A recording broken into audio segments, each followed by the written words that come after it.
Abala na nga po ang marami sa paghahanda para sa pagsalubong sa bagong taon. Pero importante maging ligtas tayo pagsapit po ng alas 12 sa Martes, lalo na po yung mga may sakit. Narito po ilang tips para matiyak na happy at safe ang ating New Year.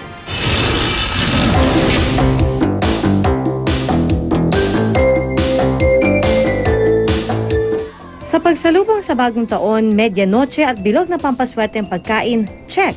Polka dots na damit, check. Pampaingay, check. Pero kayo ba mismo, ready na?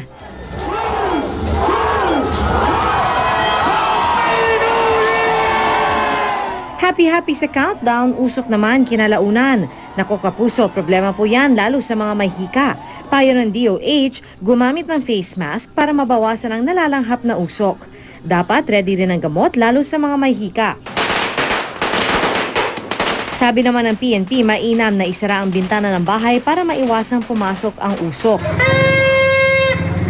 Sa lakas ng ingay ng mga turotot at paputok, ay tiyak na maitataboy ang mga malas. Pero payo ng mga ear specialist, mabuting lumayo sa mga lugar na may sobrang lakas na tunog. Masama kasi sa tenga ang napakalakas na tunog ng mga paputok.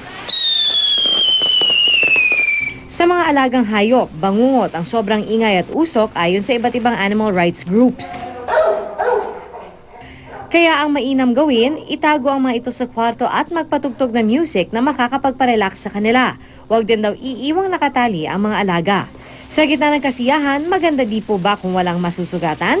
Pero kung mayroon pa rin madadali ng paputok, paalala ng DOH, mainam na hugasan ng tubig ang open wound para matanggal ang pulbura. Huwag gumamit ng alkohol dahil nakakapagpabagal ito ng paggaling.